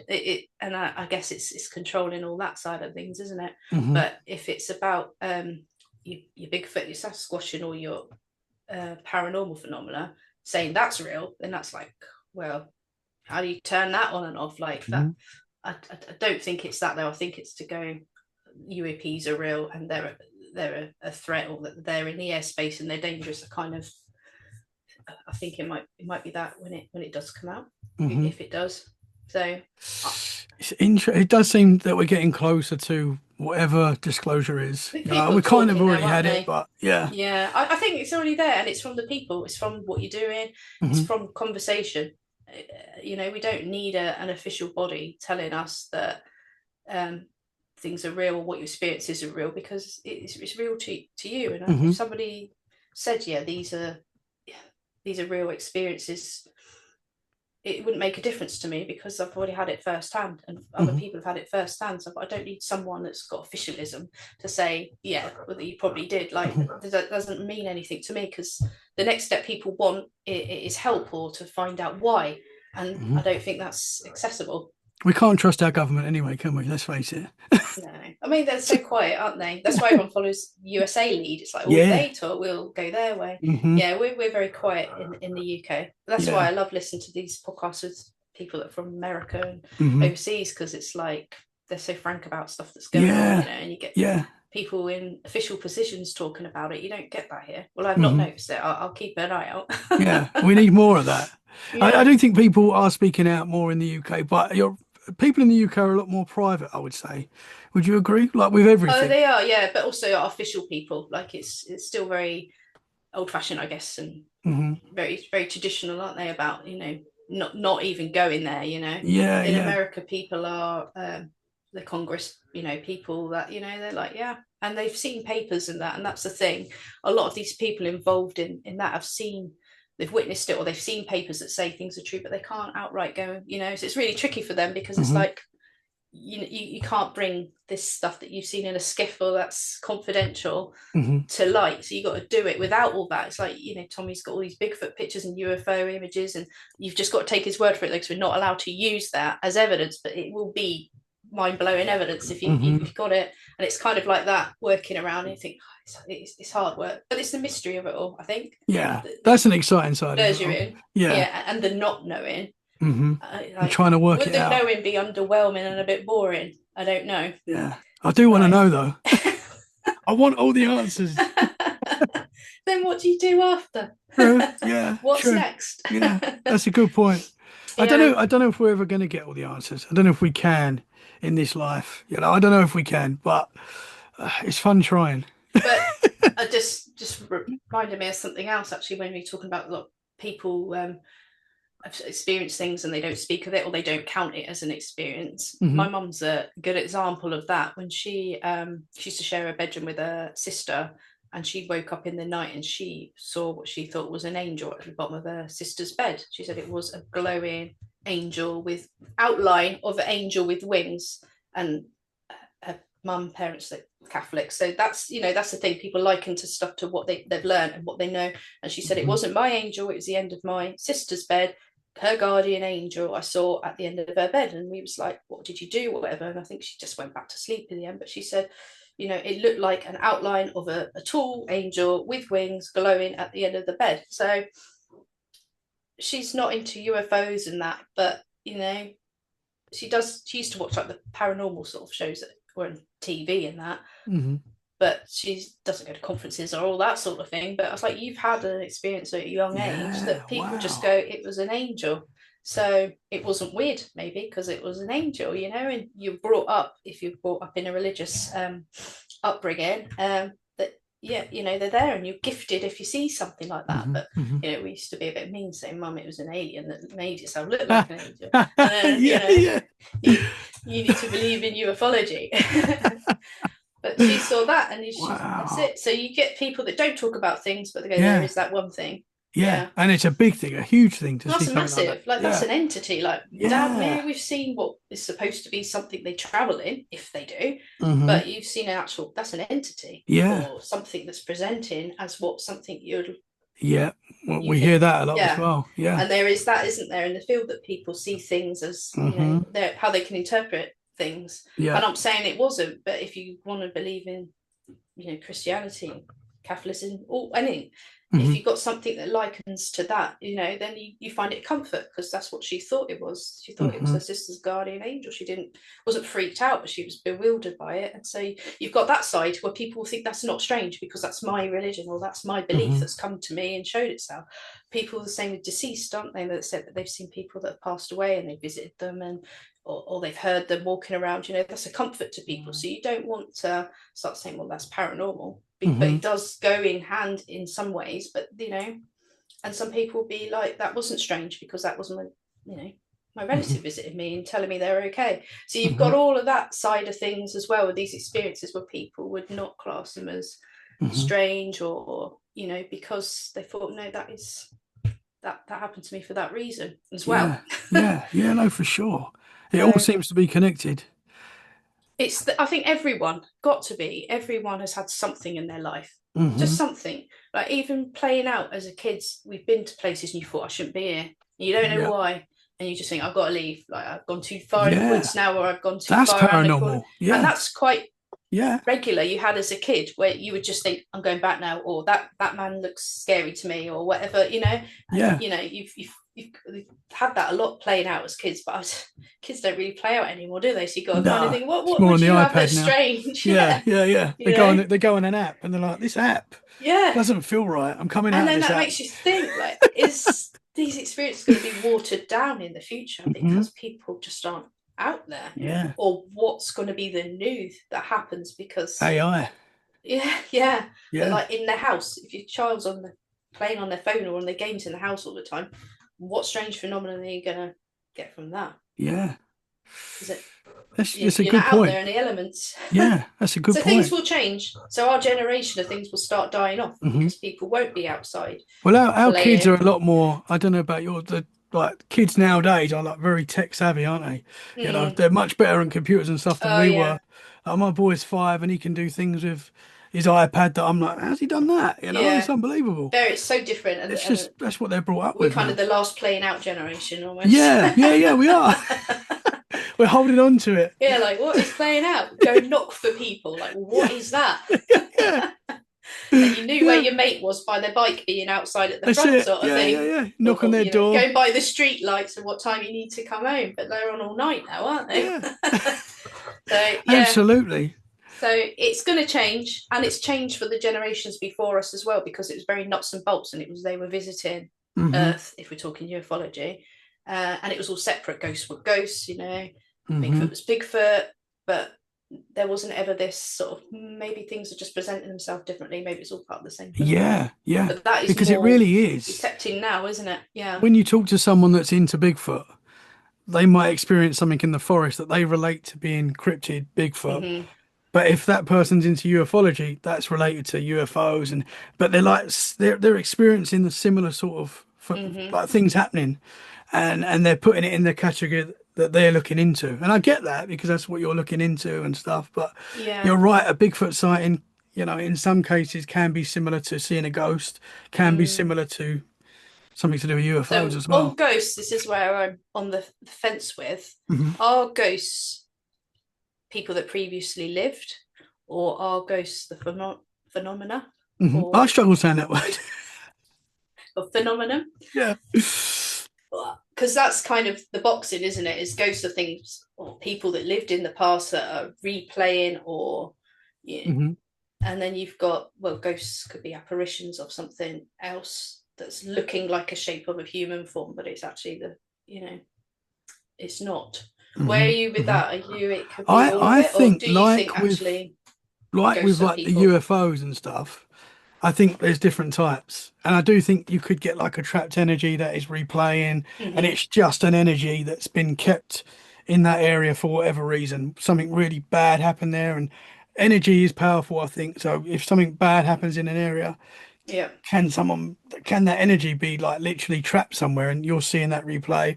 I think that is possible, but I also think there are entities that we can't see as well. I really do believe there's things around us happening that we can't see. Absolutely. And we might get a glimpse every now and again. That might be what the shadow figures are. We're getting a glimpse of something. Yeah. But I think like the UFOs, cryptids, ghosts, and apparitions, I think there's different versions to all these things. So the possibilities are endless, really. And also, like you said, we can't see everything, but we know sonar exists because we've got dolphins, whales. Absolutely. We know that under the sea there are creatures, if you like, that can see in the dark, or we've got them, we've got badgers and stuff. We know this exists, but we don't have it. We can't see it. Hmm. So you can imagine if you could see infrared and you could see Wi-Fi and Bluetooth and that, how different Yeah, the yeah, world would be. We're not we're in a fishbowl, if you like, yeah. So Yeah, we're only seeing a certain amount of what is actually in yeah, front of and us. so maybe we're never going to see it clear. It's always going to be through the glass because we Hmm. don't have that in us. But then it makes you think about AI in future and having implants of AI. Is that going to open Yeah. people up to being Oh able to no. see what Yeah. can't be seen? Yeah, for sure. Yeah. That's quite scary. AI does scare me a little bit because it's coming in thick and fast Yeah, and it it's is changing the world. And I know I'm a hypocrite because I use AI all the time and I rely on it in a way now, mm, which is quite scary because I think a lot of people are going to be the same. it's And yeah. how it's going to probably be doing our shopping and everything in 10 years time. Mm, And it's going to be like as much as our cell phone now, like we need our cell phones now. hmm We can't go out the house without a cell phone. hmm Is that what AI is going to be like? We're going to be that dependent on it. And I then they're think going to so. start putting chips in us, and then are we humans anymore? I don't know. That's the scary thing. That is a scary thing, and that is if you were told if you had that AI chip, Tommy, you'll be able to see everything you want the answers to. Would you go for Oh, Nick, probably. I don't know. No, no, I'm not putting a chip in me. because that's how they're going to sell it, I think. You Absolutely, want yeah, disclosure? Tesla chip. absolutely, and yeah, absolutely, 100%. And it's going to be the case of if you don't, you're not probably going to be able to live in the society that the rest of No. the people are living in. You'll probably be, I don't know. There's still indigenous tribes out there, though. And Absolutely, you've got yeah. all, and wow, We'll have to join them. there's yeah, and you're going to have people like that, aren't you? That are going to be like, I'm going to go and live traditional under Yeah. the radar, and that which is probably a great way, but there's not going to be an in between. I don't think you're going to have to be techie and move on or join Mm, a tribe. agree, agree. And in 100 years' time, the people that are not in the tribes, that are just living off the land and not like without any technology, Mm-hmm. everyone else is going to be like, they're so strange. Mm. I'm going to be looking into them. It's But going you to, can still survive that way, though. It's a good yeah. point, isn't it? That you can survive simply Hmm. still. Yeah. Yeah. But Well, yeah. I do, but I know we've gone down some rabbit holes, but I do believe humans have probably got maybe this far or further in the past, and we've wiped Yeah, I ourselves think you've out. got You to can look see how in we the could, past, yeah, actually, to see the yeah, future, because I do believe we were obviously more spiritual back then because that was all they believed in gods and all that sort of thing. But I do think telepathy we would have had as a natural communication because just looking at where I live, I'm near Avebury, and the stones and those sort of stone circles and those sort of monoliths hmm, all around the world in the same kind of period, and you think, how did everyone have that same idea, and what was the significance of it? It must have been significant for people to put absolutely. these monoliths. And I know, like Turkey, Göbekli Tepe, that sort of fertility and that. So it's all spiritual, a lot of it as well, but it's just all around the world where people hadn't discovered apparently though Hmm. Hmm.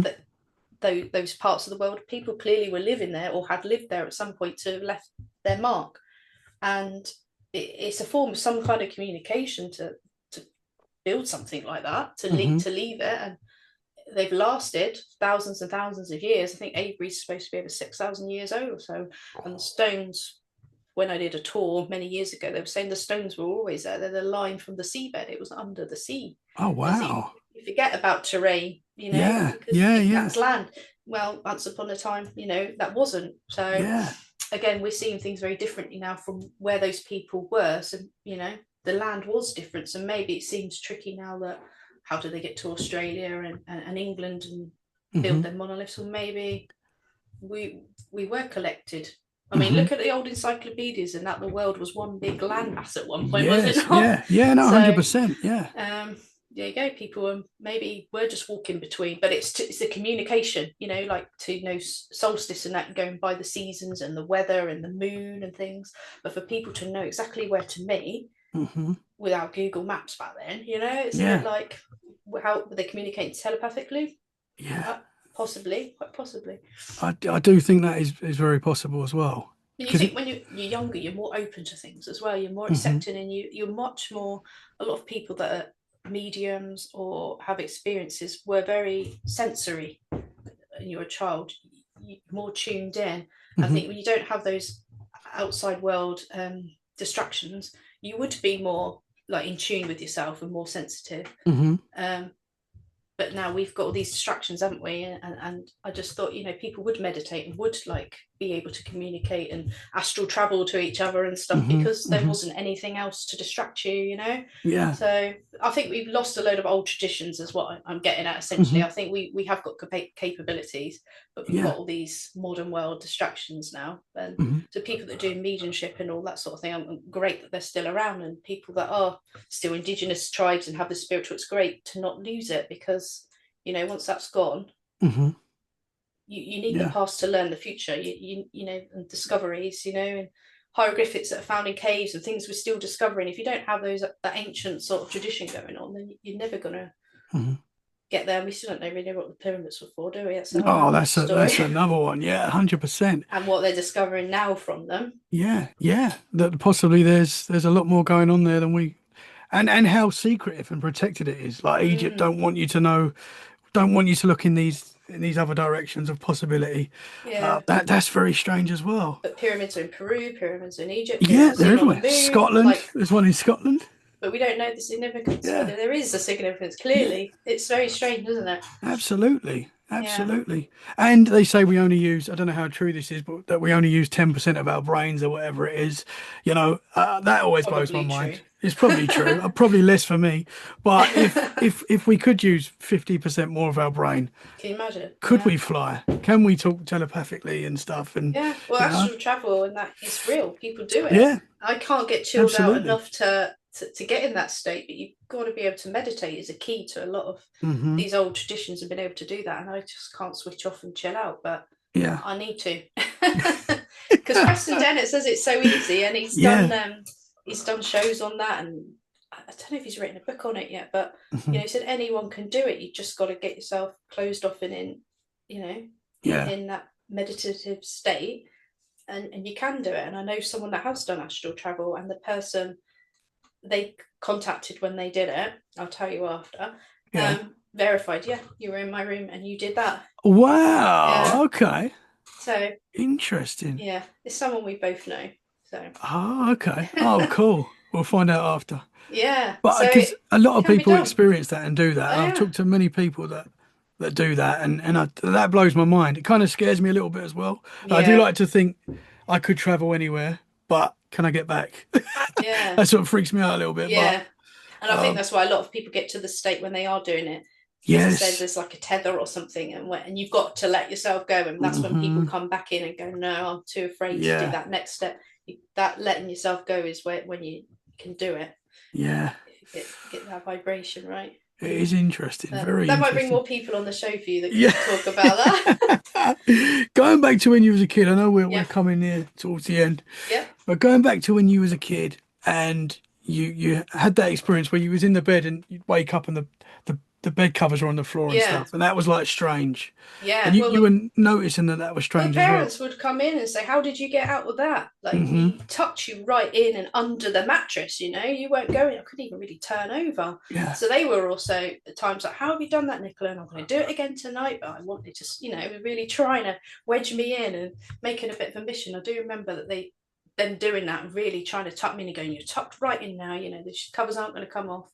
And See, you being kind on of it hear that. forever. I don't want to say it is that, but you kind of hear that with like abductions, Mm, where kids wake up, and I know kids move around at night and stuff. mm-hmm, They do, but waking up without their pajamas on, you hear that quite a lot. The kids have and taken people their pajamas sleepwalking, off, things like that. sleepwalking, Yeah, yeah, coming out their covers like you say and stuff. yeah, You don't think yeah. there's anything like that I don't possibly? think there is, and I wouldn't like to be regressed to go Hmm. down that route, because I've thought about that. I can't remember things. I can't remember having any weird dreams at that time. When you're young, you have these vibrant dreams, though, and things do feel really real. But I don't think that they're real enough for me to Hmm. think, yeah, that happened. But I'm conscious of that being part of UFOs and the phenomena and that sort of thing. Hmm. But I don't think so. I've never seen beings. I'm quite aware when you read or you hear from people talking about cases that they see blue lights when around adoption, like come in, and I'm very like, what color lights? And I've never seen lights in the room anyway or outside. I've never seen blue, and that's always in my head. Like, you don't ever want to see blue. because Hmm. most of the time people have had abductions around seeing blue lights, from what I've read and what I've been told from people. So I kind of think I didn't see the blue lights, so that didn't happen. Yeah, no, good.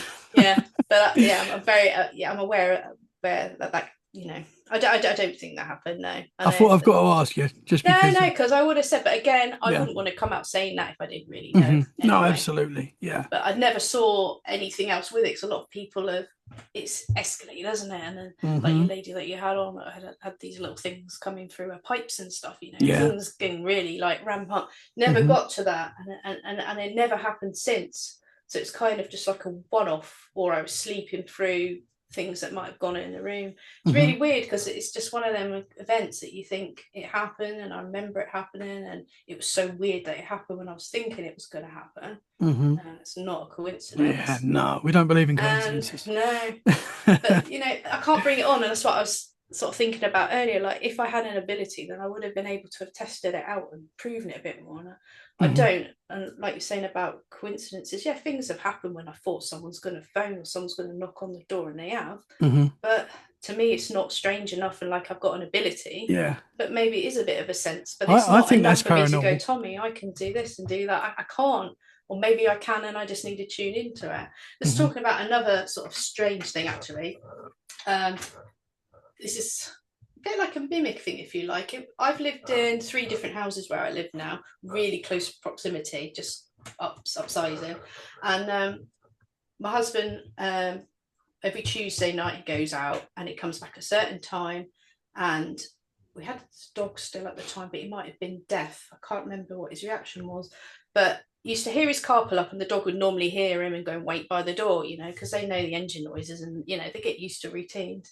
So I heard a car pull up. I was in my pajamas watching telly, and I didn't hear footsteps coming, but I heard jingling of keys and trying to unlock and open the front door. And it was really trying the handle and twisting the keys. And I thought, oh, it's my husband. He'll sort it out in a minute. I can't be asked to get up, in my pajamas watching telly.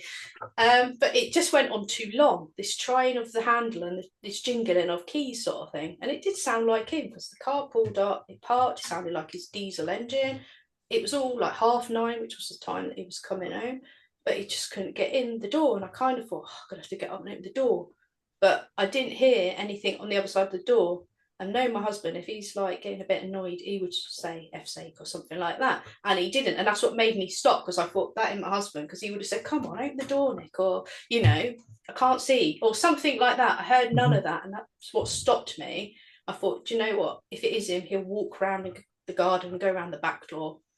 But he didn't. The noise stopped and it went away. And I didn't hear a car pull away or anything like that. I just kind of thought, I'm glad I didn't go and answer the door now, because nothing happened after that. He didn't come round the back, or I didn't even ring me or text me saying, can you open the door?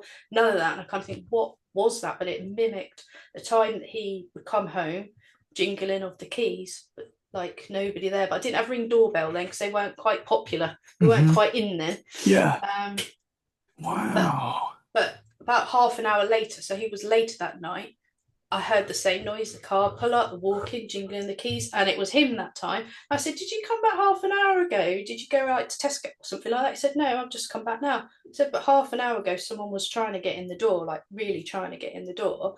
And he said, well, it weren't me. I was like, well, I'm glad I didn't go and open the door. And secondly, I'm glad I had the door locked, because at that time period, there was a thing going on, not just in the area, but around the UK, where people were trying doors to nick keys. They weren't doing the old coat hook sort of thing, trying to get them. They were Hmm. just literally trying a door, and if it opened, grabbing the car keys and robbing the car. Oh, So there was that wow. era Yeah, going yeah, on that I yeah. was always locking the door behind me. Hmm. But yeah, like half an hour later, he came back and said, oh, they weren't me. I said, well, someone was really trying to get in. Like, they were turning the key and they were pulling down the That's handle, weird, man. but they didn't get in. And I nearly got up to open the door and I didn't. But it was strange, because I kind of let it play out when it was him. So I thought, is Yeah. it going to play out the same way? I'm not going to get up, as I don't really want to get up. But it did play out that he opened the door and all that. I thought everything was the same, apart from whatever it was didn't get in. So it's really weird, because you kind of That think somebody's is house weird. sitting, got the wrong house, but they didn't Yeah. try the doorbell. There was a doorbell. Yeah, There you was a could door ring. they Yeah. could knock on. You know, they could have said, "Oops, sorry, wrong They were house." just trying to walk in. But it was with keys as well. It wasn't just trying the handle; they were trying the door. So I just thought that was so strange. And I mean, even yeah, if that is like a local robber or whatever, I mean, that's scary enough. it's You weird. know, Well, that's actually, probably more scary. yeah. Actually, a colleague I was working with at the time, she said that she was asleep on her sofa and somebody come in and robbed her house while she was asleep. And so that's why that No. was part of why I was like, always lock your front door Oh because it's my it that gosh. try. I can't remember what was in it, but she said she was asleep, and I was like sat in my pajamas. So I, you know, all this rationale again in my head, like I'm not going to get up because I'm in my pajamas, and it might be someone trying to rob, you know. Yeah. But it was just weird because I thought it just mimicked the time he would normally come home, you know. But I can't remember the dog reacting, but he might have been deaf then. But he used to be the first one that would be up by the door when he heard a car pull up, you know, or the door Yeah. going, because he always wanted to be there first to greet, and he didn't that time, so he didn't hear it or he was deaf. But it's just strange because I just thought I'm quite vulnerable again. Girls are upstairs in Hmm. bed. I'm in my pajamas. What would I face if I opened the door? It's just such a Yeah. shame they won't bring That door is cameras out then, strange. because I Yeah. just sat and looked, but then I might have seen nothing anyway. Yeah. Yeah, a bit That weird. would have been strange if there was nothing there and you could still hear it. Yeah. So Oh, there you go. I was in here one night. It was about 3 o'clock in the morning, or it might not have been that late. I lose track of time and when things have happened. But I was definitely in here, and I just finished like editing an episode or whatever I was doing, and my dog just started going mad, and he's like in a Right. cage just outside or nearby, but he never go Mm-hmm. like he's better behaved than all the kids at night. Like he just sleeps, he's Mm-hmm. no bother through the night, but he's obviously heard something and he's going Mm. mental. So I've gone outside and basically the stairs are right there and I can look down the stairs and I could hear someone walking around. Oh. I could honestly like making a lot of noise and I'm thinking I'm Mm-hmm. being robbed. I'm not thinking paranormal, I'm being Mm-hmm. robbed. Dog's going mad, so I've let him out of the cage and he's not run straight down the stairs either, which was quite strange. Right. But I'm still listening and I've gone, right, Blue, that's my dog. We we've got to go down there now and see who this is. We got to go. So I picked up something, I can't remember what I picked up. I've armed myself. Your Run down. iPhone. Yeah, it's probably an Take a iPhone. photo. Yeah, what are you gonna do? I ran downstairs. Nobody was there. All the windows were shut. Everything was shut. Right. But I could very. It was like someone was moving stuff around. Yeah. It was so loud.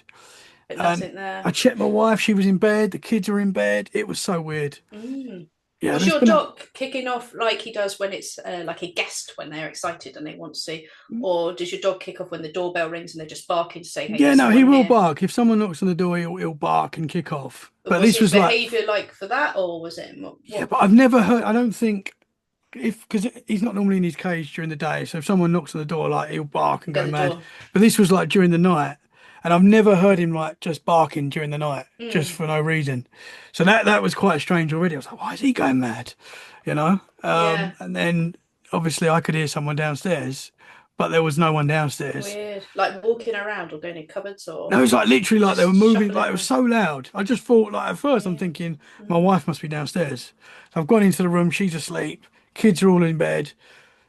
I'm thinking, we've got a robber downstairs, we're being burgled right now. I wasn't Yeah. thinking it, and it might not have been parent, I don't know what it was. But But there's me, nothing moved. You didn't notice no, anything when you nothing went was up. missing. All Mm. the windows, door was shut. Because I always leave, if I'm up here, I always leave the lights on downstairs. Because I'm normally scared after doing the podcast because I've been talking about some freaky You stuff. won't be scared today. Oh, it's still daylight. Yeah, we're okay today, but it's normally like 3 o'clock in the morning, Yeah. witching hour. So Hmm. I'm always scared, and I'll go downstairs and I'll turn the lights on quickly. So I leave the lights on now most of the time. So all the lights are Mm. on.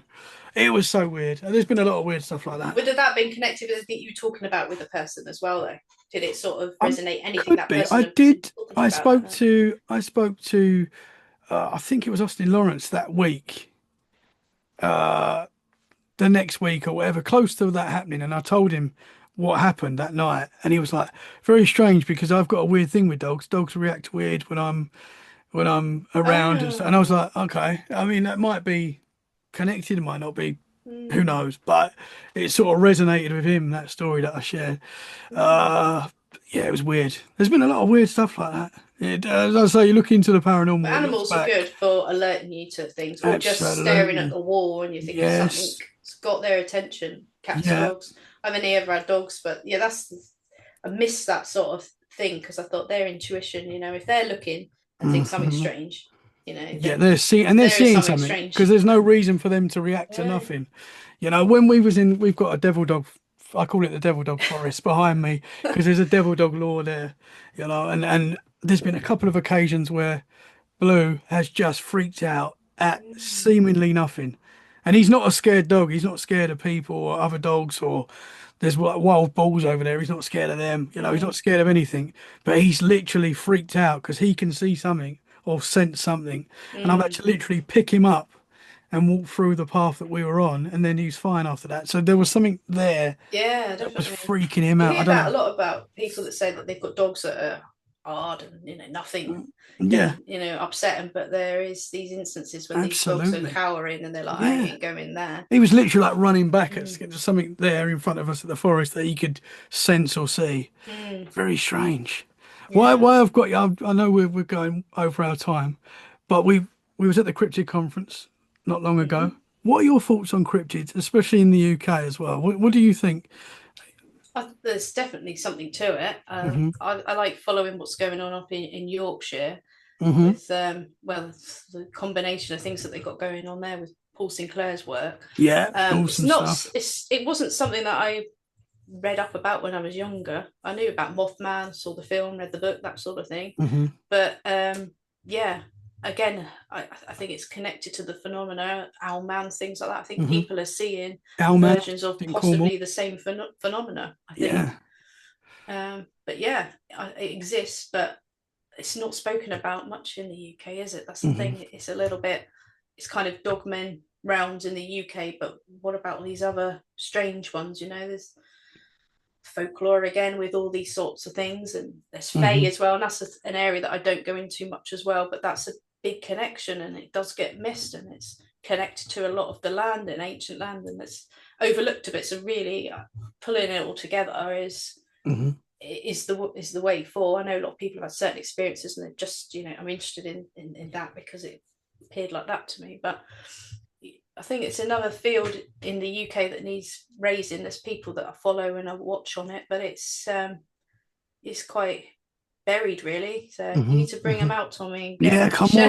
on. Come on. If you're anywhere in the world, but in the UK as well, US, anywhere, and you've seen a cryptid, we want to talk to you. Yeah, I mean, We- I like Spring Hill Jack, the story of that, because I lived in Aldershot yeah. and I could go to the places he was seen. So that fascinated me that I was like, wow, it was here, but it was seen in Manchester years later. There's a sort of type of Spring Hill Jack that was still around in later years as well, Hmm. because this was Victorian I'm referring to, but I think there's a case in the 70s up in Manchester way. So I see things like that and I'll put them on my group just for people to have a read, because things that you think are buried in the past, they Hmm. come back in a way. Absolutely. Yeah. And you've just got to listen out and keep an eye out for articles, and I'd be like, well, actually, Spring Hill Jack might have not just been in that time. Maybe there Yeah. is, and that's kind of like your Mothman and things like that. Is that the same thing? Hmm. Yeah. Often these things are quite similar, but are just given different names around the Yeah, or world. different explanations to the time, what they likened to them at the time. Hmm. Hmm. They looked like this at the time, and then you've got things now, especially AI. I mean, you're going to be able to nail what a cryptid looks like now if you put it all into AI and go look, da, da, da, da, and you'll be Hmm. that's it. That's it. Yeah. Should be people that can go, yeah, positive identification now. Spring Hill Jack. For anyone that doesn't know what that is, can you tell us what that is? Was that It in London as was, well? yeah. It's initially, from what I'm aware, Victorian times. It was like a sort of jumping. I can't remember if it had wings. Person that looked like, well, I mean, if you look it up, the drawings of it back in the Victorian times looked like a well-dressed man, with sort of Cuban heels that was jumping on people's roofs at night and leaving footprints and was scaring people, because I think he had red eyes as well. But Hmm. that it was supposed to be at night time, landing and walking on people's roofs and scaring people, because you know there was something that looked like a man that was walking around and then jumping up and being seen jumping over things and jumping onto people's roofs and leaving these footprints. So I'll dig them up and send you the links. You might want to Yeah. Yeah. pop them down. Absolutely. But that Absolutely. was a phenomenon at the time that was frightening people, and people were seeing this entity or being doing that jumping, lifting off.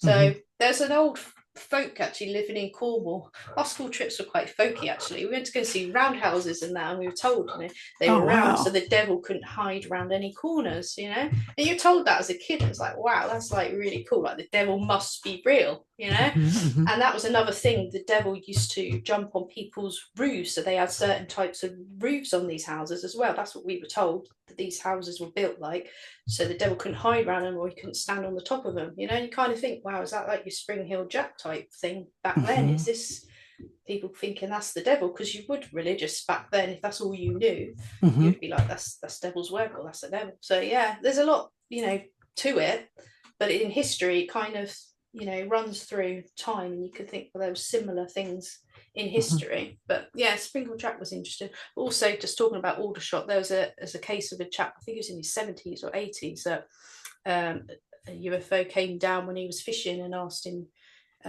if he wanted to go on board, but he was rejected to go with them and stay with them. I can't remember if he went on board or if he was told he couldn't because he was too old. And that's a big case by the canal, down sort of, I think it's the Basingstoke Canal that runs through Aldershot. I've walked that area as well, but I think that was in the 80s. But yeah, if you just look around where you're living, you'll Hmm. probably find you're near to, or something that strange has happened. Hmm. And that's two very different things happen in that area of Hampshire. And there's UFOs seen a lot in Hampshire and that sort of thing. But you probably find not just there, other places, but it's not just UFOs. It's a Spring Hill Jack, it's a UFO, it's, lights in Hmm. the sky. And I've seen lights in the sky there. So Yeah, yeah, I think, yeah, look around and see what you dig up. it is a wild world we live in, but it's It is really. super interesting. It is, yeah. And I love hearing people's stories. So Hmm. thank you for your channel and No, thank you, and having me I'm so on. glad you came on. Thank you so much. Thank you. So Thanks for having interesting. me. And hopefully this is the first of many. I'd love to get you back on. We can talk more. We Yeah, I can, love to hear what other people have that come of this now, because yeah, that's the next step. Is like, come on, who's going to come forward now and say, I know absolutely. about this, or I'm intrigued Yeah. in that, like And a lot of verify the things. times people will hear your experience and they'll be like, I've experienced that. And I love hearing that. I love hearing when people, have had similar experiences and they're hearing someone else that's had Yeah, the same kind of yeah, experience. That's cool. yeah, So it's important that we share, as we say. definitely, So definitely. thank Yeah, you keep so much, talking. Nick. Thank Thank you. you. Can Been you great tell here. the listeners where they can find you if you want to be found or I'm not your really on Facebook page? platforms. I do music reviews with my brother, and we haven't done them for a while. But that's Dionysus One. That's on YouTube. That is just music reviews. I'm on Facebook. I'm old school. I'm under my regular name.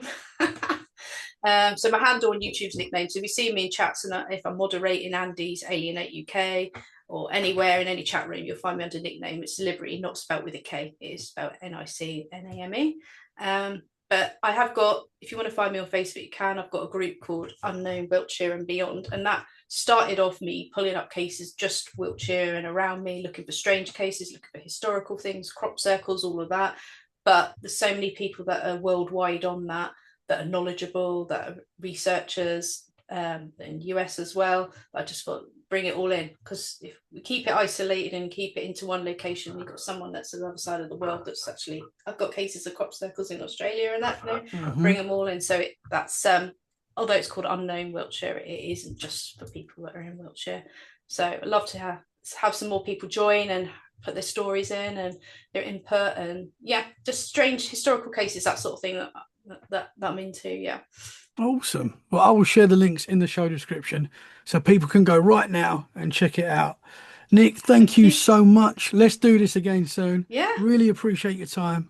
And yeah, thank you so much. Thank you. Great to meet you in person as well. Yeah, it was great to meet you. Thank you so We need much, to do more guys. conferences. Yeah, we need to. Absolutely. I think because obviously in the US there's one every weekend.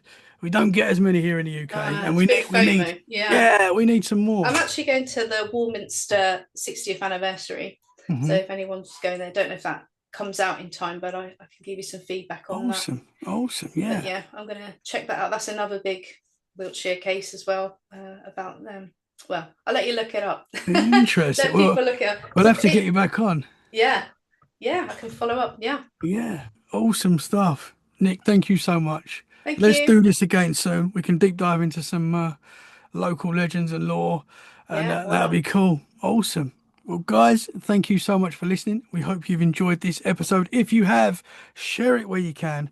That is a great way to support the show. And yeah, we want to hear everyone's experiences. So get in touch. If you want to be on Let's Get Freaky, let email Let's Get Freaky podcast at mail.com. Send me an email. We'd love to talk to you. The more people that share their experiences, the better, because we may start getting some answers. We may not, but we it helps talking about it. So Absolutely. get in touch, and we'll see you very soon. Stay safe and keep it freaky. Bye for now. Thank you. Thank you very much.